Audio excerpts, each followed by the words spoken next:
में क्या कुछ कहा गया, अगर आप विस्तार में थोड़ा सा बता सके।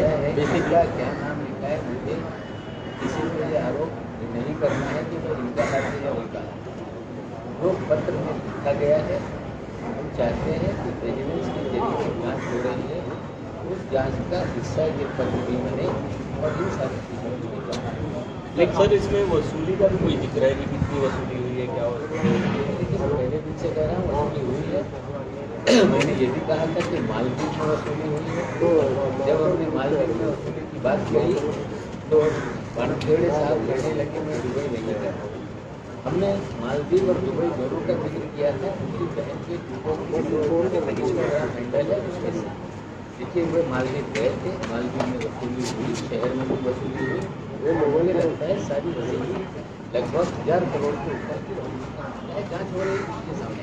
सर आपने सर्टिफिकेट का जिक्र किया था, दो चीज़ आप स्पेसिफिक कर पाए। एक तो कानून का प्रावधान किया कि कोई धर्म अगर धर्म बदलता है तो उसका काम चला जाता है। सेकेंड, उनके पिता ने कौन से वर्ष में निकाह करने के बाद अपना धर्म परिवर्तन किया था, उसके बाद का सीक्वेंस अगर आप बता पाएं।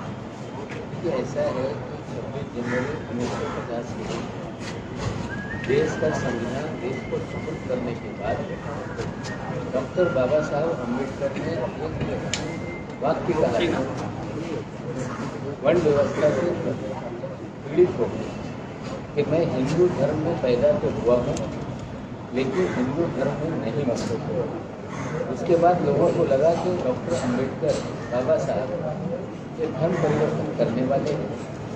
तो 30 जनवरी 1950 के दिन एक प्रेसिडेंशियल ऑर्डर निकाला गया जिसमें ये कहा गया कि वे दलित जो हिंदू होंगे उन्हें ही शेड्यूल कास्ट का सारा लाभ मिलेगा। लेकिन बाद में आंदोलन बहुत सारे हुए। कबीरपंथियों ने आंदोलन किया, उन्हें उससे छूट दे दी गई। सिख भाइयों ने आंदोलन किया, उसे छूट दे दी गई। और उसके बाद 1991 में BBC के आने के बाद जो 9 बौद्ध हैं जो हिंदू महार अपनी जाति लिखते थे, निर्णय लेके 9 बुद्धों को भी उसमें से छूट दी गई है। लेकिन आज भी देश में क्रिश्चियन और मुस्लिम अगर कोई कन्वर्ट करता है तो उसकी जाति समाप्त हो जाती है। देश का कानून में प्रावधान है। जहाँ तक आपने वानखेड़े साहब के बारे में, पिताजी के बारे में पूछा, ये 75 में मुंबई में पोस्ट हुए। पहली बिटिया का उनका जन्म 78 में हुआ है। इसका मतलब है ये शादी 73-77 के दरमियान कभी हुई है। वो निकाह नामे की भी खोज हम लोग कर रहे हैं और चीज़ें सामने आएगी। पिताजी का भी जो बेनिफिट है वो भी गलत तरीके से लिया गया। आज तक उनकी भी कंप्लेंट होगी। आज तक जिन सैलरी उन्होंने दी है वो उन्हें वापस करना पड़ेगा। जो पेंशन है वो भी बंद होगी। एक महीना नहीं है, ऐसा लगता है कानून की। जो खत आपको मिला है, क्या आपको इसकी पुष्टि किसी ने पुष्टि की है कि एनसीपी की तरफ से ही आया है कि वो ऐसा है कि जो चीज़ें लिखी गई हैं उसमें कुछ घटनाक्रम ऐसी है कि शहर के बहुत सारे लोग 6 तारीख के बाद मुझे आकर मिल गए। जो अलग अलग चीज़ जो आके बता रहे हैं उन लोगों का इस्तेमाल किया गया है। मैं आपको बता दूँ कि इस तरह से प्रभाकर विशाली ने कहा कि मुझे 8 से 10 कागजों के ब्लैंक सिग्नेचर किए गए। एक और गवाह इसी तरह का मेरे पास आया, वो डरा हुआ था। उसने कहा कि 50 कागजों के मुझसे ब्लैंक सिग्नेचर किए गए। वो एक जिक्र कर रहा था जो नाइजीरियन को फंसाया गया, उसी की खबर पे नाइजीरियन वाला मामला बना था। उसने जो जानकारी दी वो इस खत में है और कुछ लोगों ने जो जानकारी दी वो इस खत में है। इसलिए मुझे लग रहा है कि ये कहीं ना कहीं कोई अंदर का अधिकारी है जिसने ये जानकारी कर। लेकिन इस खत को लेकर कई सारे सवाल भी उठ सकते हैं क्योंकि आपने कहा इसके ऊपर किसी का नाम नहीं है, तो कैसे विश्वास किया जाए कि ये खत जो है वो सही है? इसकी जाँच क्या, इसकी जाँच कैसे है? ऐसा है कि विजिलेंस ने जाँच शुरू कर दी। अगर कोई अधिकारी किसी संगठन का है तो कभी उनको अपना नाम हम ये नहीं कह रहे कि आप दंडित करो, लेकिन हम ये चाह रहे हैं कि जब सारी खबरें जो अंदर का अधिकारी दे रहा है या जो अलग अलग लोग ये सारी चीज़ें मुझे आकर बता रहे हैं तो मुझे लग रहा है विजिलेंस की जांच चल रही है। इस खत में जो उल्लेख है उसकी भी जांच हो जाए तो हमें लगता है जो शक की सुई है आने वाले दिनों में गहराएगी।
कल सर समीर वानखेड़े की तरफ से खुलासा किया गया जब आपने ट्विटर पर वो पत्र जारी किया बर्थ सर्टिफिकेट, उन्होंने खुलासा किया कि उनकी जो पहली शादी हुई थी वो 2006 में स्पेशल मैरिज एक्ट के तहत हुई थी।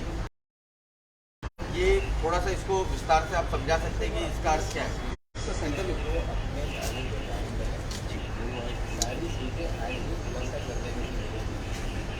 कम से कम पहली शादी हुई थी ये तो नाम का सामने। अब वो किस कानून के विरुद्ध जो दावा कर रहे हैं मैं आपको बता दूँ जो सारी सभी जो ये साबित कर देंगे कि ऐसा अर्थ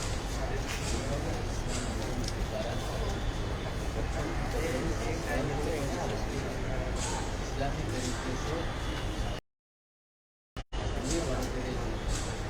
डॉक्टर शबाना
सामना के जरिए आपको सलाह दी गई है कि आप किसी भी आपका अधिकार है कि आप ये करें क्रिटिसाइज करें, लेकिन उनकी निजता का भी ख्याल रखें, संयम बरतते हुए क्रिटिसाइज करें। इस पर आप क्या कहेंगे?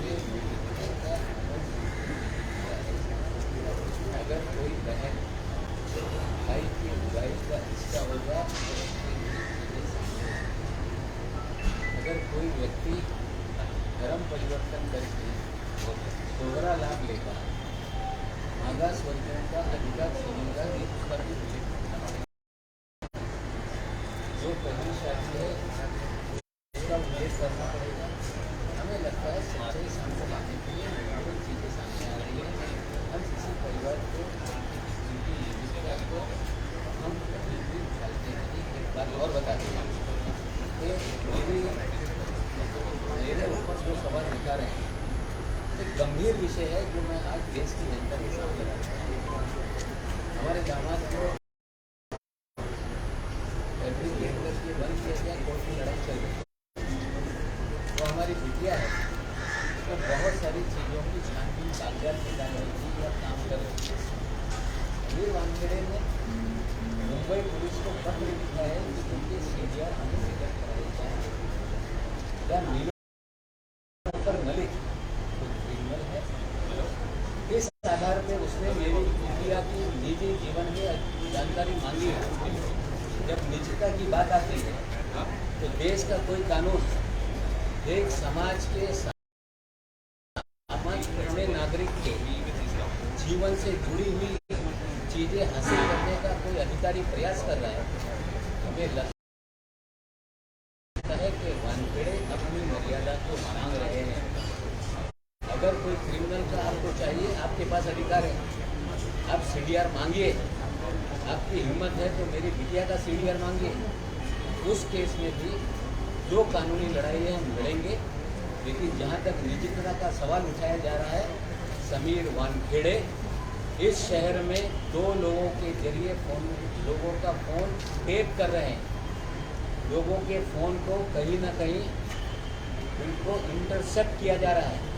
2 प्राइवेट लोग हैं, एक व्यक्ति मुंबई शहर में है, एक व्यक्ति थाना में है।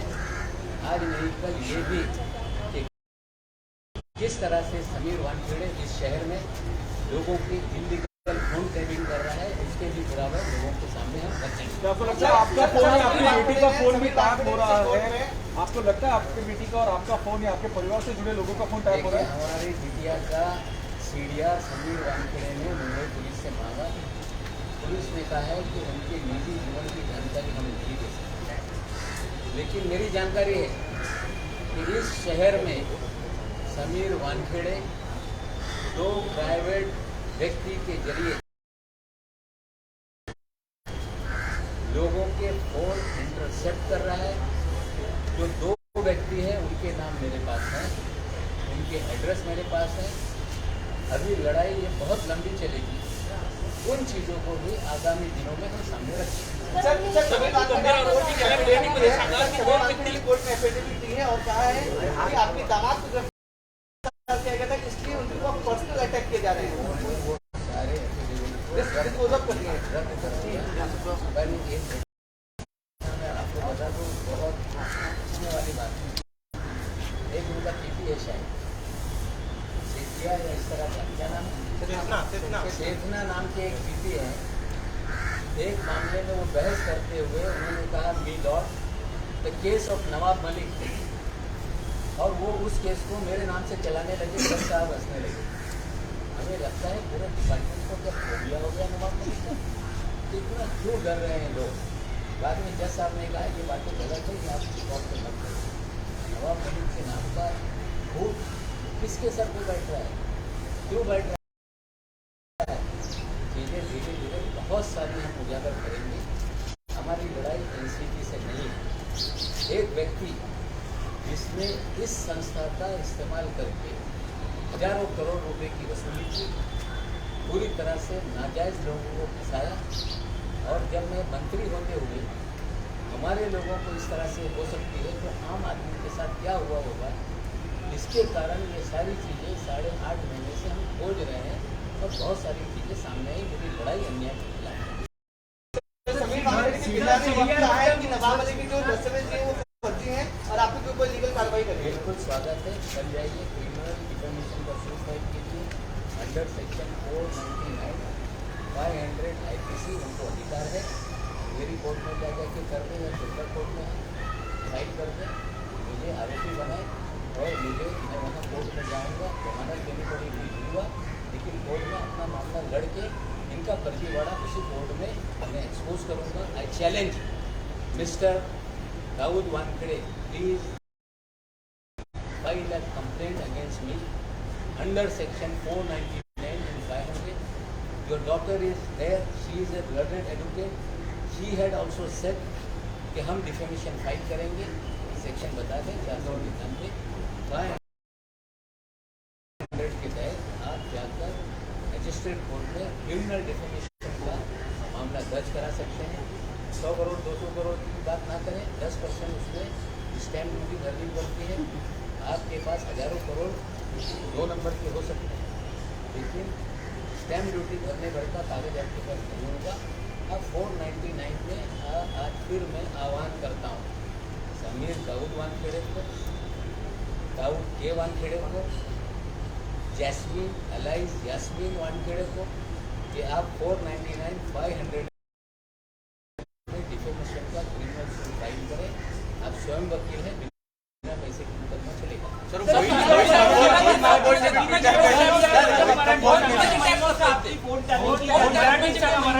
अभी तो जब टैपिंग का मामला निकलेगा तो किसका टैप हुआ है मामला सामने आएगा।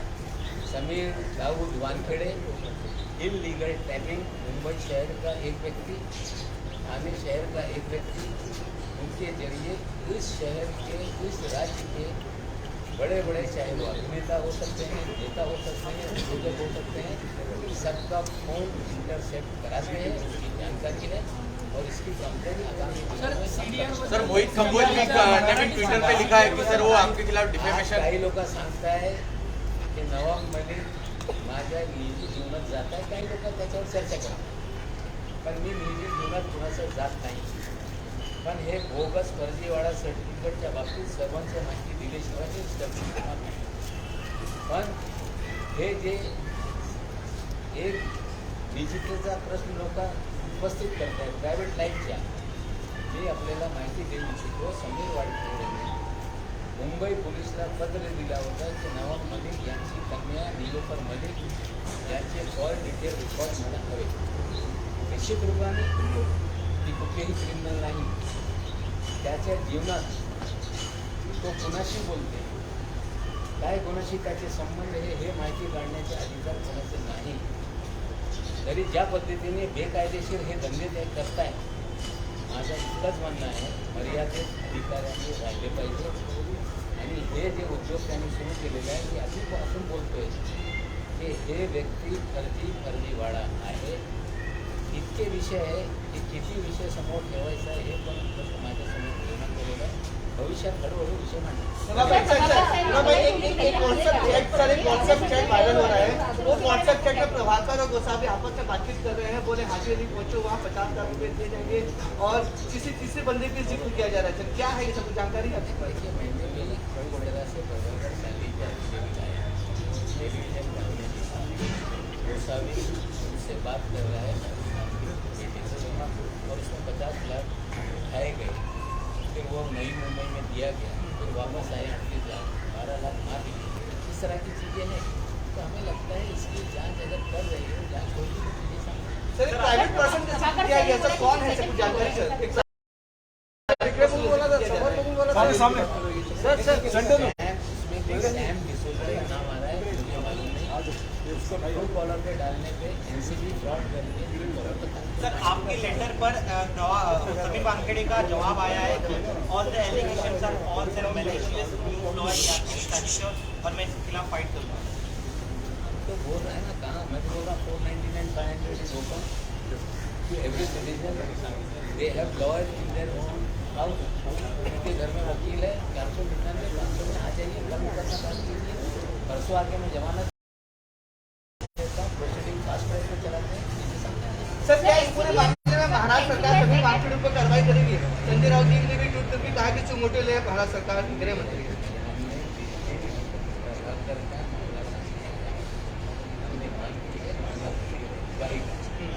और इस तरह से कहा जा रहा है कि फला जगह से पैसे उठाए गए, फला जगह किए गए, गाड़ी उसके अंदर है, उसके ड्राइवर कौन है, सीढ़ियाँ मिलाए जा सकते हैं, बहुत सारे कैमरा में निकाला जा सकता है। तो मैं गृह मंत्री के सामने SIT के जरिए जांच करने वाला हूँ। पहले मैंने कहा था मुख्यमंत्री के सामने सर प्रभाकर जो है वो गए थे सार पुलिस स्टेशन में,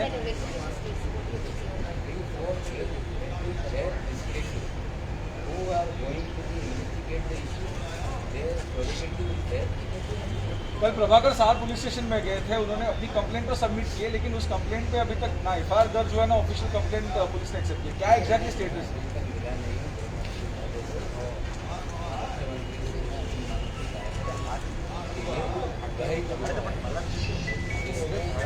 डॉक्टर बयान दे रहे हैं गोसावी को कैसे लिया कोई सैड किशोरिया नाम का व्यक्ति है जिसका मर्डर हो रहा है। जांच हो कि उगाही कैसे हुई, कौन कर रहे थे, किसको पहुँचा रहे थे। हमें लगता है उगाही का मामला कोई सेंट्रल एजेंसी की हम जांच की बात नहीं कर रहे हैं। जो उगाही का मामला है वो प्राइवेट लोगों ने बात की, प्राइवेट लोगों ने पैसे उठाए, प्राइवेट लोगों ने पैसे लौटाए, तो इसमें कोई हम एनसीबी की जांच की बात नहीं कर रहे हैं। जो वसूली हो रही थी उसकी जांच होने के लिए राज्य सरकार को क्या So we have seen Dilip also parties saying that he will discuss this entire issue with you and take over the whole anonymous खाता आपको मिला है, आपने कई सारे बॉलीवुड सितारों के नाम उसमें नीचे किए।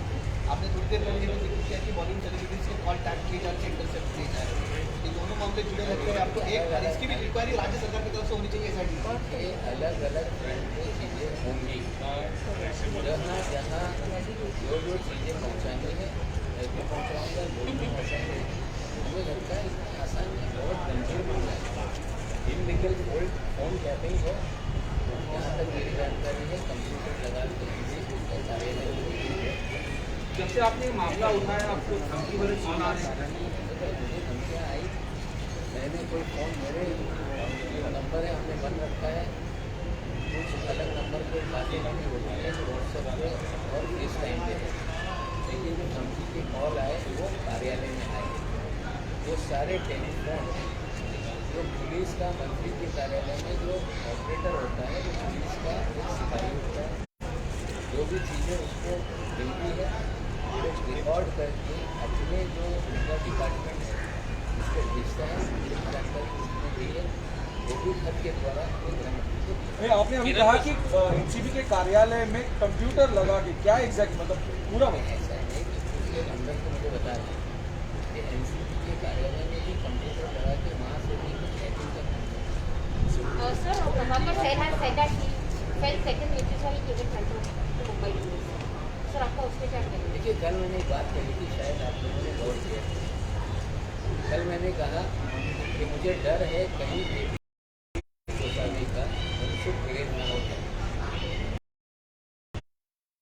जो आरोपी छुपा बैठा था और उसके बाद वो टेलीविजन को फोनो देने लगा, हमें लगता है इसे कहीं छुपा के रखा गया था। मनसुख हिरेन वाला आरोप लगने से वो फोन पे आ गया और हमें लगता है जैसे ही फोन चालू हुआ है पूना पुलिस उसको फोन को ट्रैक कर रही है। हमें लगता है पूना पुलिस उसको